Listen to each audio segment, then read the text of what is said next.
All right, welcome back to our next talk beginning at 11:30, 11:30 Central Time. I'm going to bring up John Gamble. If you were here yesterday, he presented yesterday as well. He is the Senior Director of Product Marketing with Corelight. One thing to mention that all these talks are being recorded. So the same place that you went in to register for this event is where you can go to take a look at those recordings later on after the fact. And that's also where we'll post those presentations for you after the fact. So I'm going to bring up John and let him do his thing. Thank you.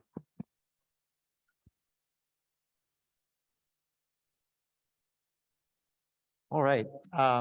Thank you for taking the time to join me for this talk, and to those of you online.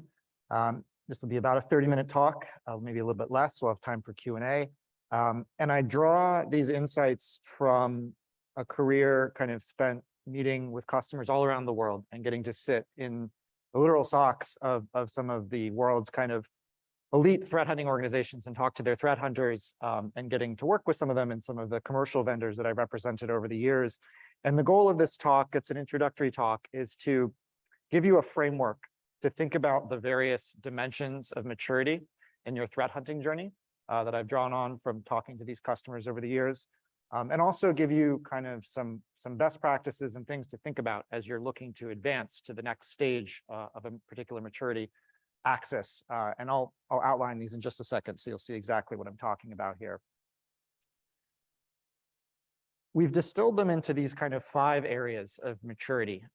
And I would argue that the 3 on the left, data, people and process, and tooling, are really the core 3 axes you should be looking at, and that threat intelligence and automation are certainly critical and a core part of your threat hunting program readiness. But that to get started, if you're truly kind of just getting your feet wet and just hoping to stand up a threat hunting function, maybe as part of a role, not even a dedicated role, right, in this next year. The first 3 things I would say to really focus on are the people, process, tooling, and data, because those are really the 3 legs of the stool that you need to get started. And we're going to talk about each of these and talk about kind of maturity models along each of these 5 axes. We're going to spend particular time, though, talking about the data, people, process, and tooling as well. So data.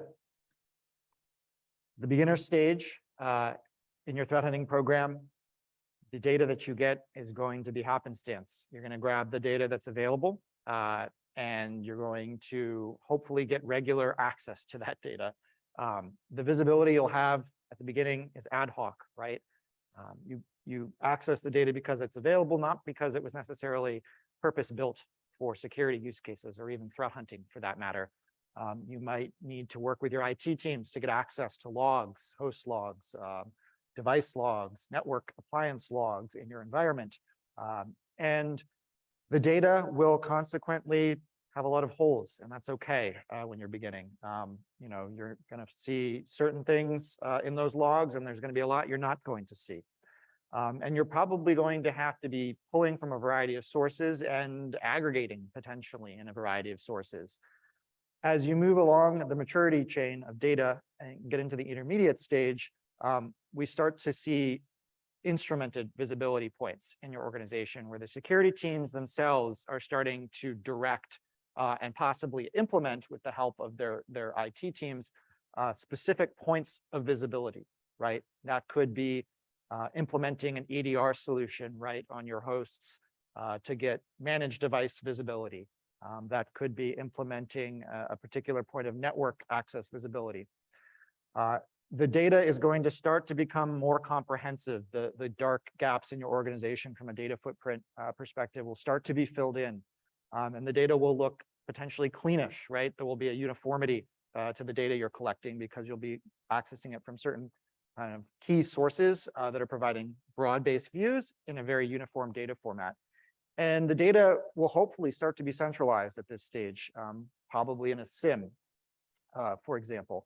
And then the most advanced kind of threat hunting programs from a data perspective that I've talked to and observed over the years have what I would call architected visibility, where they're looking holistically across their entire organization and all of their attack surfaces and thinking about the optimal ways to achieve visibility and address those gaps that they can't immediately close with commercial solutions and or open source solutions and or changes to their data architecture, right? It's things like, how do we deal with encrypted communications are in our environment? Are we going to decrypt globally? What's our policy? How do we deal with TLS 1.3? What's our cloud visibility strategy? What cloud workloads do we expect to add to the organization in the coming years?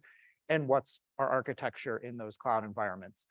The data in the most advanced stages tends to be very clean and structured, and that is due in no small part often to the very, very hard work of individuals on these hunting teams, data scientists typically, because there's only so much data cleanliness and correlation, pre-correlation that can be done at the data source levels, whether that's commercial data sources or coming out of appliances or host logs or things like that.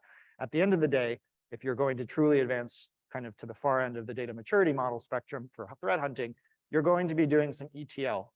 You're going to be having someone on your team whose role and job it is to clean the data and to unify the data format so that hunters can do their job and run queries across data sources, across spaces, across time that are performant.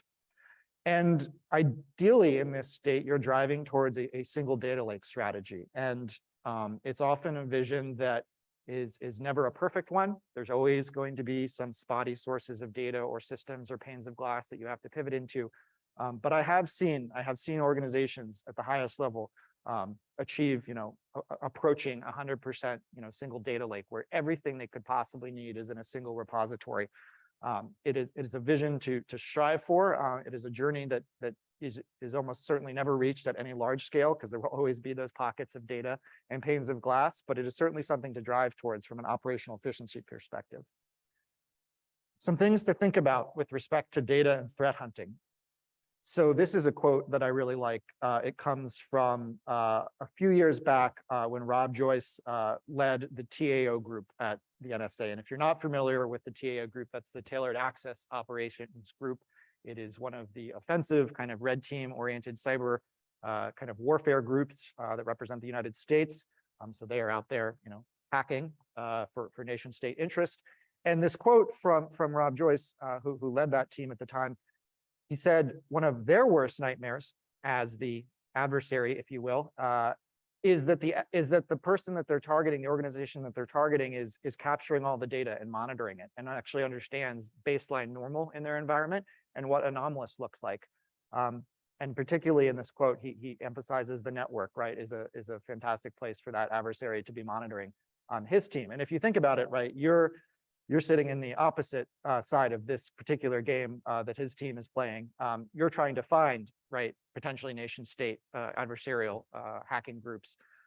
And you're the hunter out there hunting for them. And here we have, one of the leaders in the US on offensive cybersecurity arms and hunting saying that the thing keeps him up at night would be if the target organization is trying to collect all the data possible. So recognize that data is really, not just defense, it's offense, right? And in a threat hunting capacity, it is your hunting ground that gives you the opportunity to catch the adversary in the act, hopefully earlier in the attack chain to limit damage and possibly, stop it before the truly bad, part of the attack is happening. Ad hoc versus instrumented data. So I mentioned on that maturity model chain, right? You start off at the beginning and your data collection is whatever's available typically. And that's okay, that's a fine place to start. But I want to illustrate kind of the difference, right, between ad hoc and instrumented data. So the example you see here on screen, the bottom is an example of a typical DNS server log, right? This is just a log that's generated out of your DNS appliances. You may have multiple DNS servers depending on the size of your organization. And they generate logs to tell you what's happening with respect to DNS activity. Those logs are not unhelpful or don't have security use cases, but on average, it's far less data than a security team might need for all of their potential DNS security-based threat hunting use cases. As you can see here, compared to a Zeek DNS log, which I talked about in my talk yesterday, it's an open source network security monitoring tool, purpose-built for security use cases like incident response and threat hunting.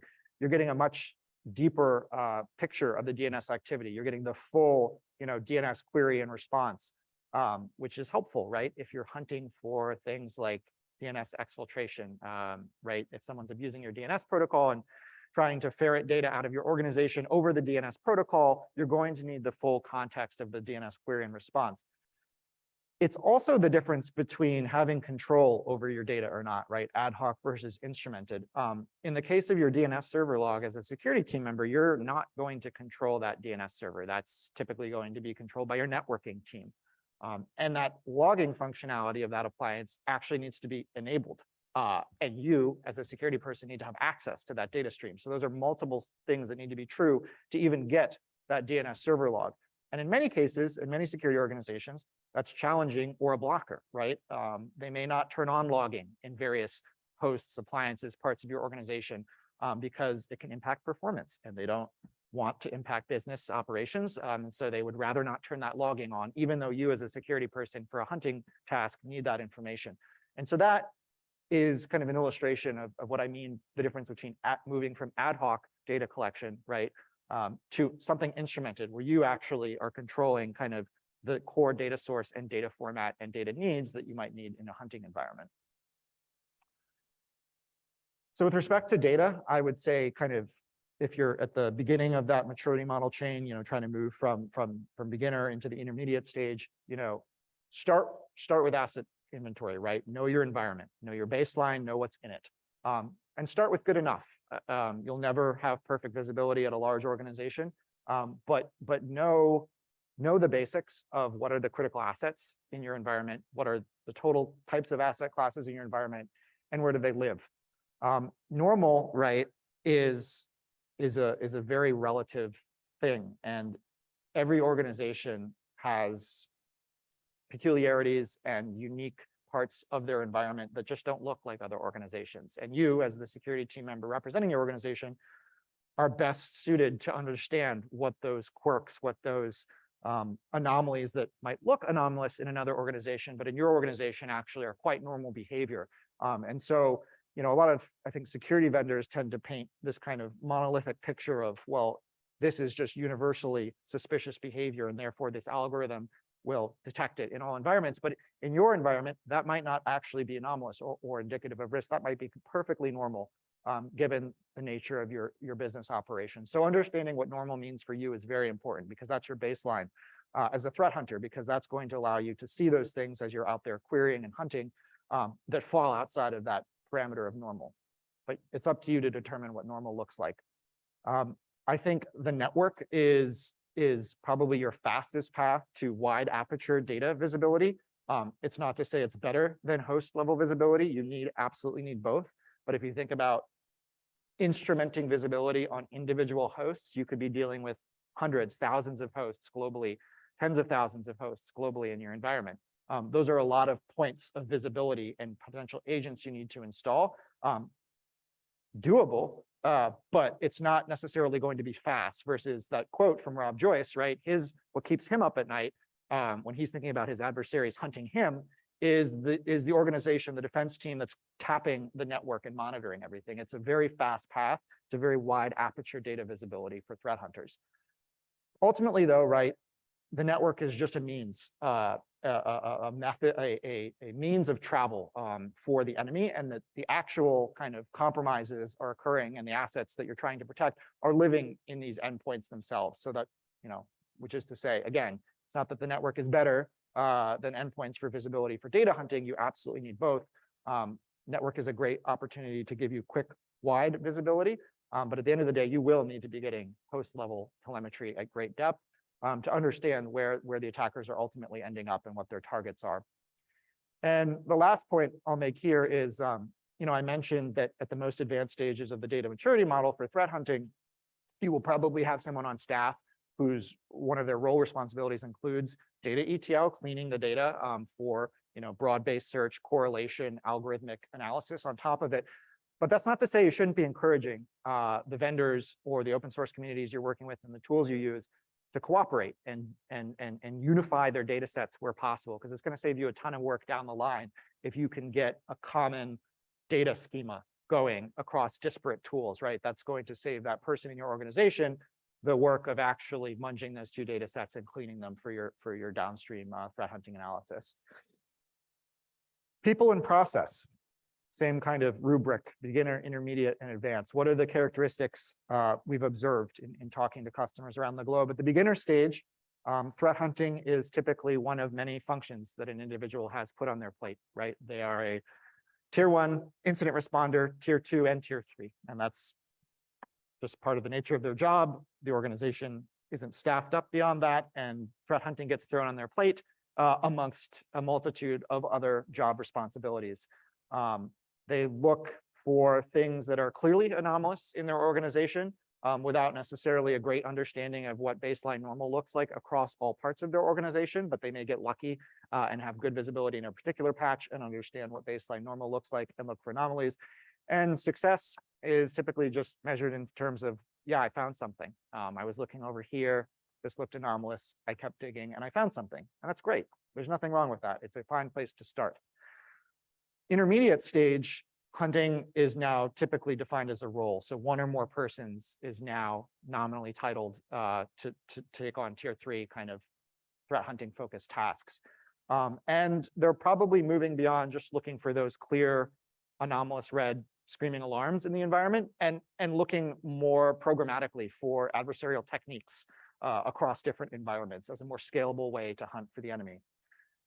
Success is now being benchmarked at some level, right? You are creating hunts on a periodic basis. You are evaluating their success. You are bringing that back to other parts of your organization to dialogue, to understand where you're helping to reduce risk with these hunts. It's starting to be measured.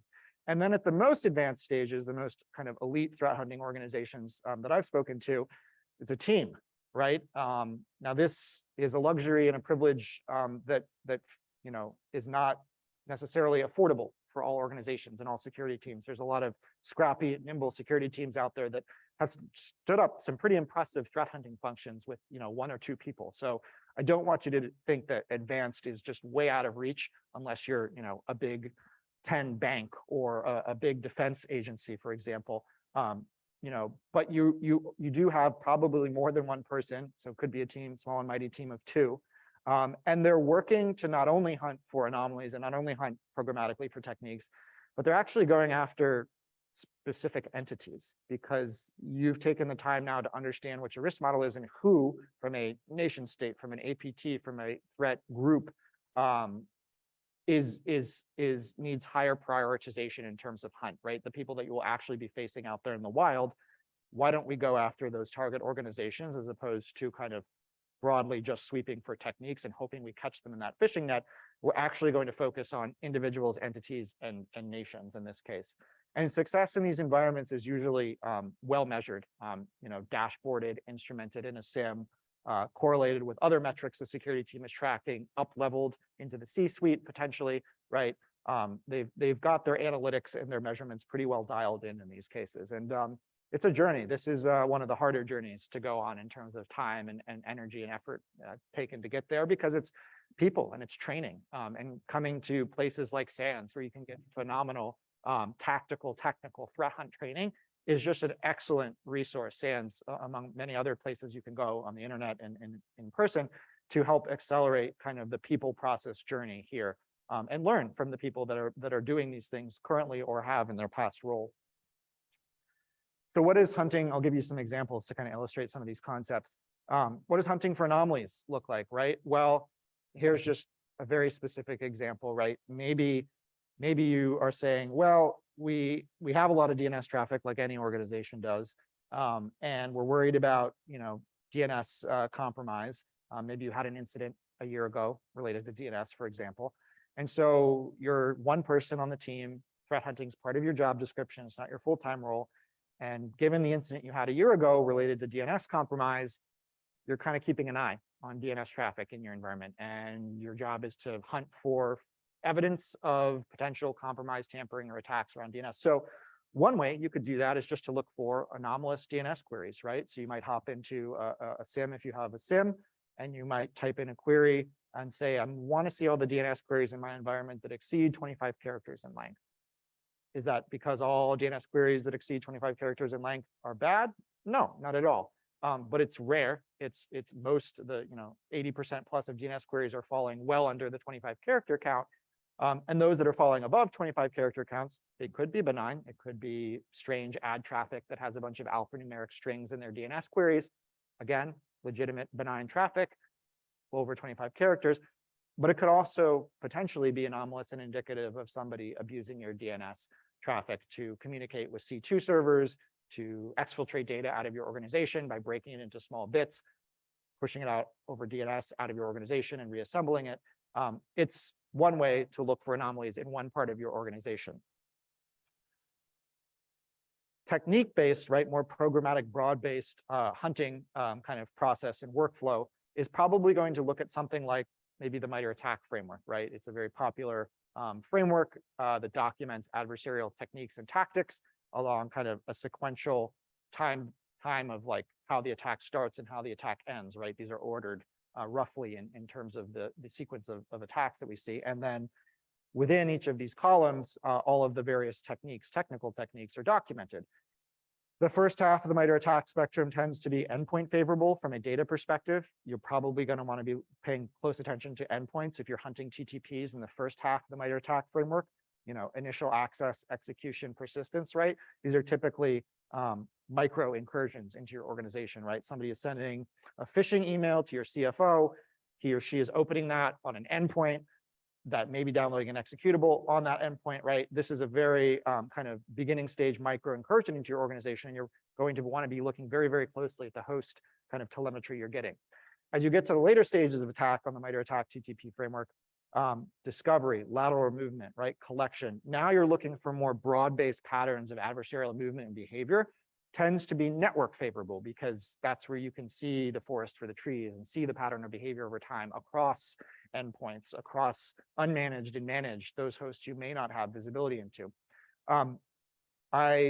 A great example I give of this is a talk that I saw given, I think it was at a SANS conference a couple years ago. And it was a bank, a big bank. And these two guys were giving a talk on stage. They were threat hunters.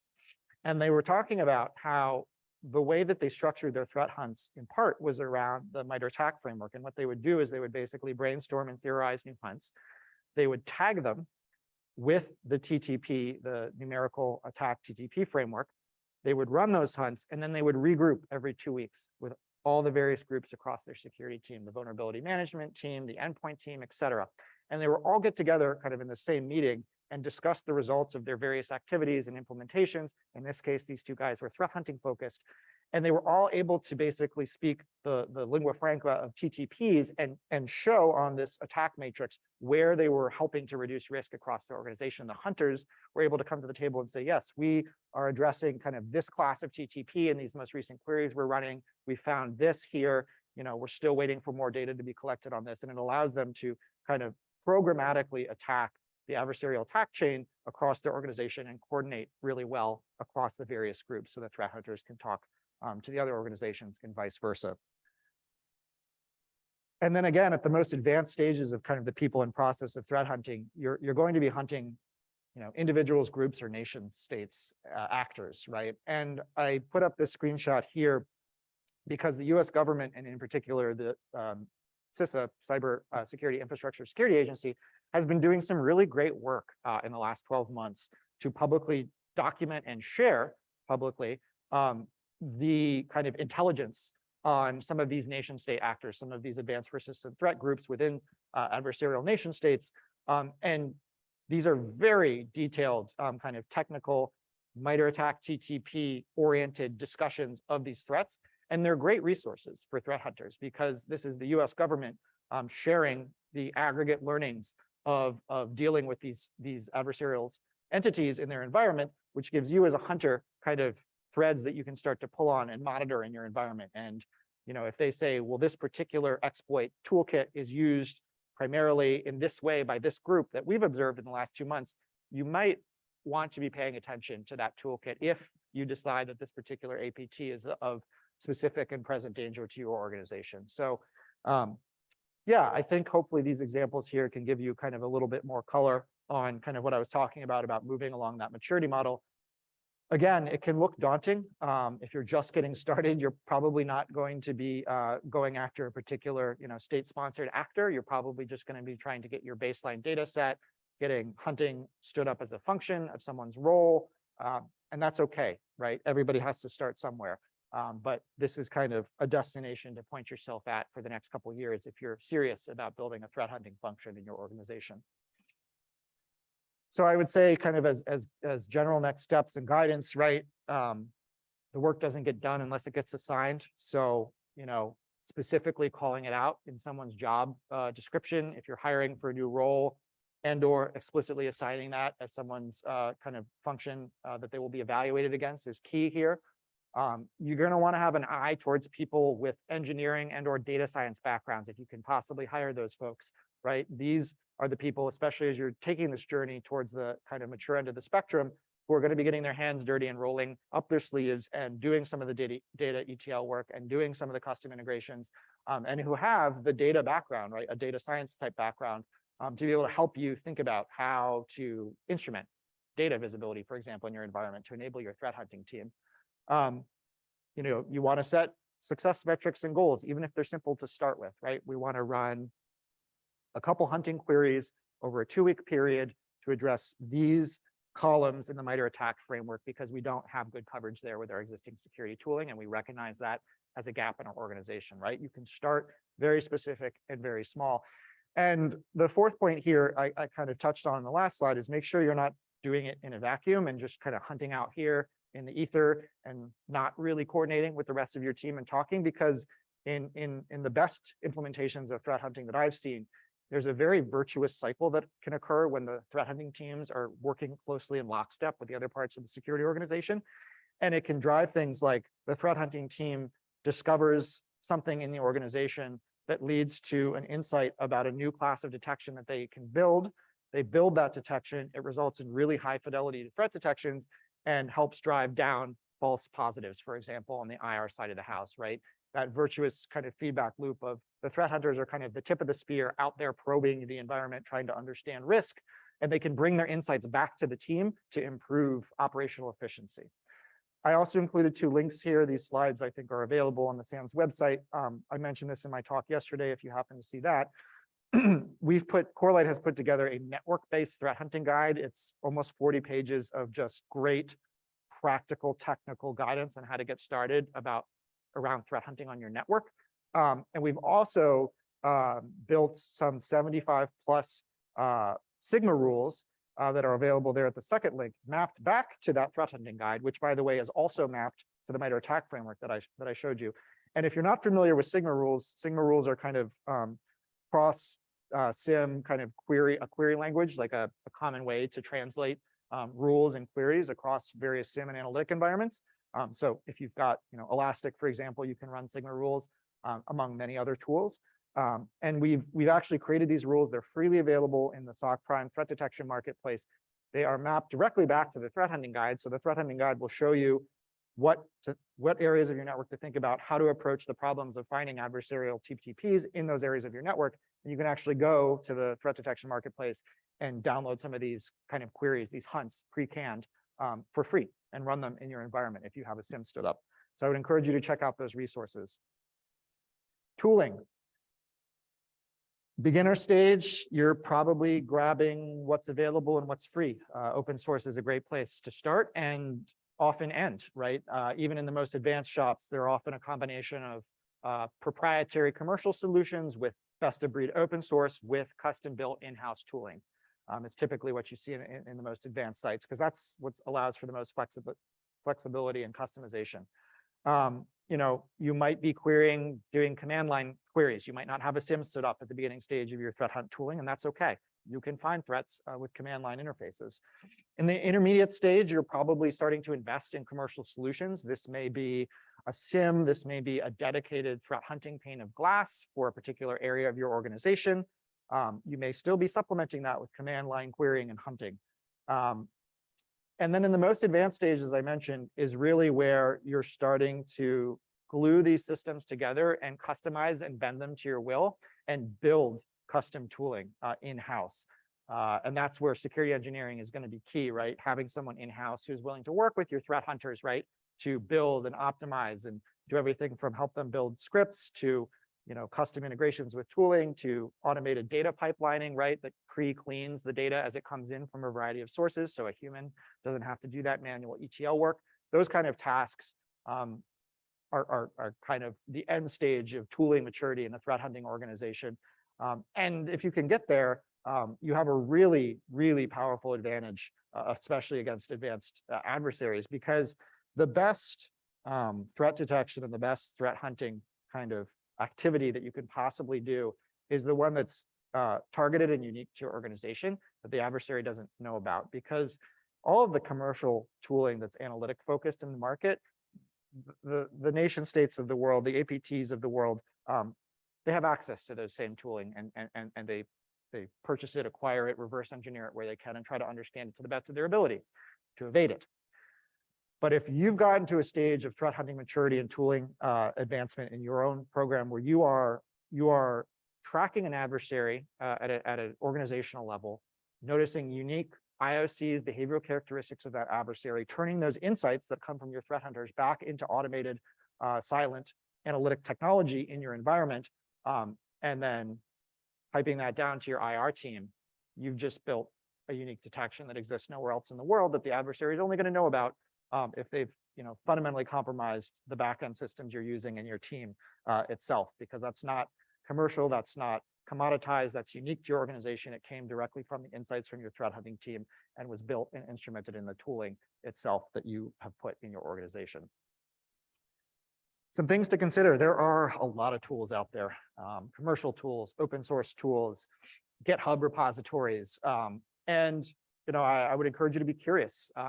Try whatever looks good and don't be discouraged if you don't think it's a good fit, right? Move on, try something else. There's a lot of great talks on YouTube, and SANS has a lot of great talks about tooling that threat hunters are using, so you can learn from some of the pros, so to speak, about what tooling they use, and possibly model yours against those design patterns.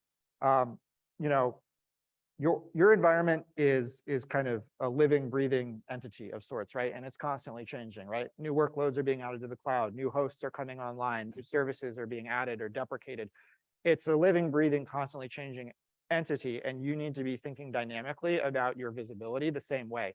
Just because you check the box on cloud visibility this quarter doesn't necessarily mean that you can have that assurance next quarter, right? You need to be working closely with your various teams and the business parts of your organization to understand how the attack surface is changing. Put yourself in the attacker's shoes. Threat hunting, I think, is often, seen as a mystical dark art, but in reality, it's just kind of human psychology, right? It's human psychology plus technical security aptitude put together. And if you're a skilled threat hunter is someone often who is very skilled at thinking about how they would attack their own organization, right? The red teamers of the world are some of the best threat hunters from those backgrounds. And so think like the enemy. Read these reports, the ones that I flashed on screen from CISA, even if you're not going to be tracking those nation states. Those 40-page reports are a really great way to get inside the mind of a sophisticated adversary and think about how are they attacking us. You'd be surprised, right? Why build a custom exploit when a commercial exploit tool off the shelf will do the job? In fact, that might even be the better tool for an advanced adversary to use because it allows them to hide in the noise of all the other broad-based attacks and not appear as an advanced nation state, for example. So maybe you do want to be looking for a generic exploit toolkit in your environment. And lastly, it's your environment, right? I think threat hunting, among many things, is the opportunity to reclaim what is typically an asymmetric disadvantage that security teams are at, which is to say the adversary typically is moving fairly low and slow if they're sophisticated over days, weeks, possibly months to get inside the organization and not trip any wires and raise any alarms, which means they have the luxury of time, right? The time to understand the environment, to know the environment, to map the environment, to map the targets. And the security team is typically operating more like an emergency response fire team, a fire department, where they're responding to fires quickly, putting them out and moving on. Threat hunting is your opportunity, among other opportunities, to put one or more persons on the task of understanding your environment, right? And that knowledge is really, really powerful because Once you can baseline normal in all the critical parts of your organization, you can start to instrument analytics, queries, threat hunting activities around those environments, looking for those things that fall outside that baseline normal. And you've basically given yourself a much better shot at catching that adversary, as opposed to an analytic broadly applied to all parts of your organization, without consideration for kind of what makes your organization unique and what normal looks like in those particular parts of your organization. The last two pieces of the maturity spectrum of the 5, threat intelligence, right? At the beginning stages, you're probably just, subscribing to a proprietary feed. It's updated intermittently, right? Whenever the vendor updates, you get that update, or maybe not. Maybe it's more of a manual thing, and you decide when you make those updates. Intermediate stage, you're starting to get customized threat intelligence. Maybe you're in a specific industry, like a financial services industry, for example, and there's specific threat intelligence around attacks against financial services companies. You probably want to be pulling in that information. And then in the most advanced stages, right, is where the threat intelligence is not only coming from outside your organization, but also from inside, right? The threat hunters themselves are now generators of threat intelligence that gets fed back into your organization, because they're out there finding new IOCs, new indicators out there that illustrate there's a problem in your environment. And you probably have dedicated threat intel analysts as well that are basically in charge of kind of aggregating all of that threat intelligence and monitoring its quality and outputs. And lastly, automation. Of the 5 elements of threat hunting kind of readiness, I think automation is probably one of the most advanced kind of elements, and it's okay if you don't start there in year 1 or 2. You can get there. It's about taking what is fundamentally a human process, right? Threat hunting is an individual that has a thesis about how something might be happening in their environment that's malicious or adversarial, and going out and trying to validate if that sort of activity or behavior is occurring. And that's a human process, right?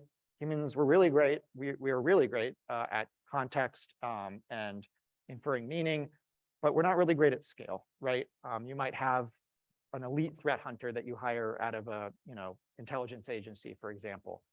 Big win. This person comes with the background. They know everything I just described to you and how to get your program to the next step, but they're just one person. And if they leave, you have to start all over again. And automation really is about trying to automate kind of some of the parts of the hunting process wherever you can.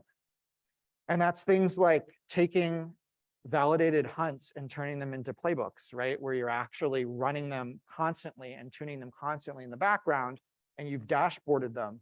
And so it's no longer somebody basically manually checking a fishing or a hunting trap, if you will, every week. It's actually instrumented as a playbook and a dashboard, and it's accessible across your entire security team, not just the threat hunters monitoring and looking at it. And action may also be automated if you have high enough confidence in some of the signals coming out of those playbooks.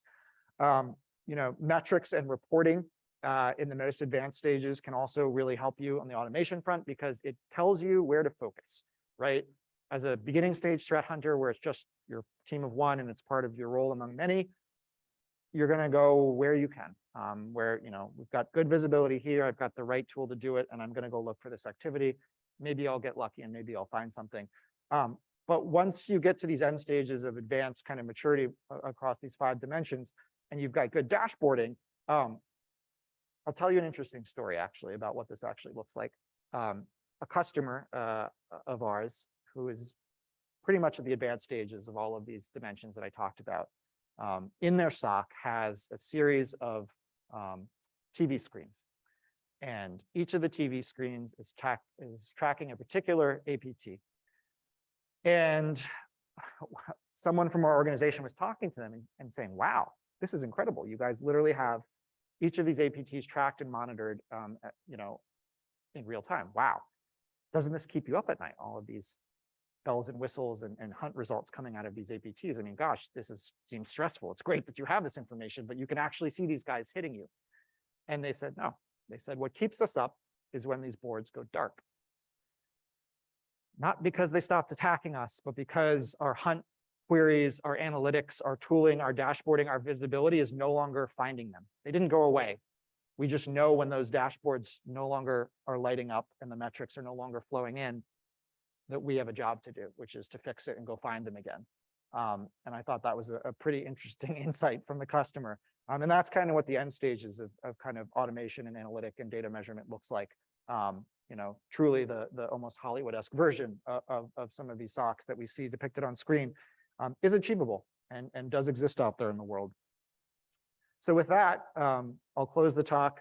Again, the goal of this talk was to give you a framework to think about hunt readiness across a couple of key dimensions, and to give you ideas and kind of practical tips about where to think about investments for your next steps in advancing your threat hunting program. So with that, I will close and we can go to Q&A if there's any questions. And I think it's lunch. Thanks, John. Any questions from the group in-house? So under the people and process slide, as you got more advanced, there was an option to measure success and what to measure. Yeah.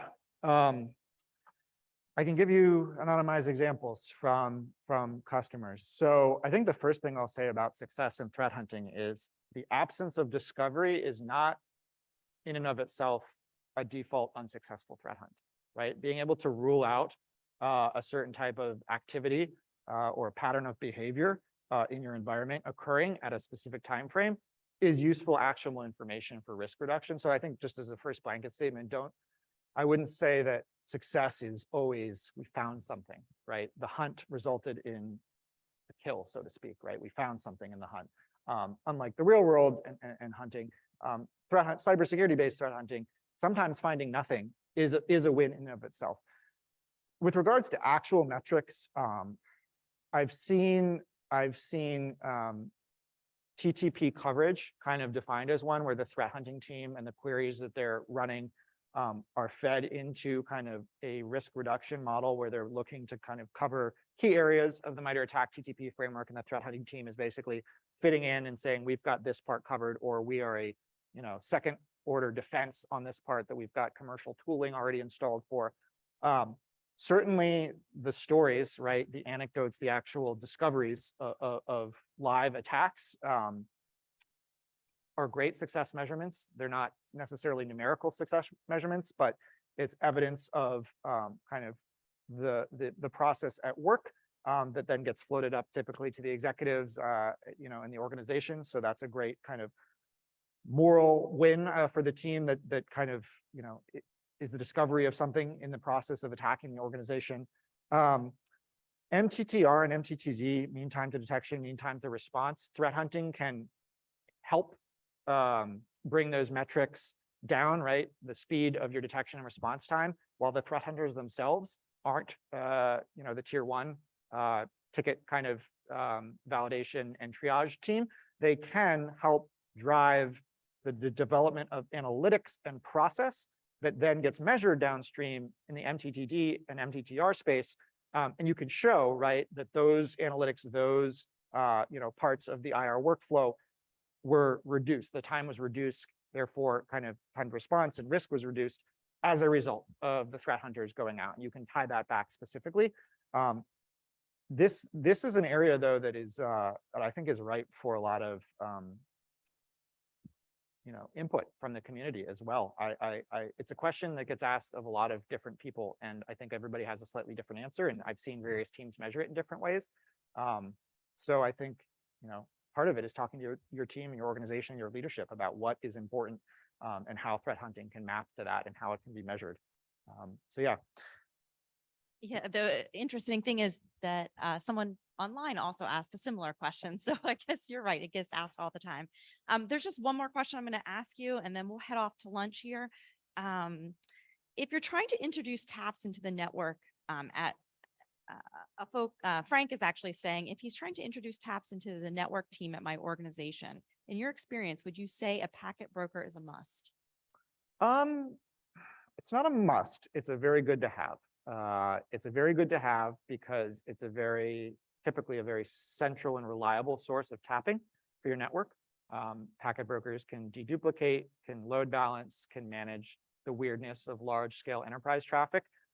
You can get it other ways. You can tap at the optical tap span port, basically the network appliance infrastructure. You can tap directly off of that itself. I would encourage you, if you're at an organization of any network size or complexity, to hopefully be reliant on a packet broker, but it's not a hard requirement. I would say it's a best practice if you can have it in place. And if it's in place, you just need to negotiate with the networking team who is also using that tool for other IT related kind of network performance monitoring use cases, to make sure that you have a seat at that packet broker table and a connection point that you can plug a security product into to transform that into actionable visibility. Awesome. Thanks so much, John. You actually have a ton of questions out there from the virtual audience as well, but we'll save those for you so you can enjoy your lunch.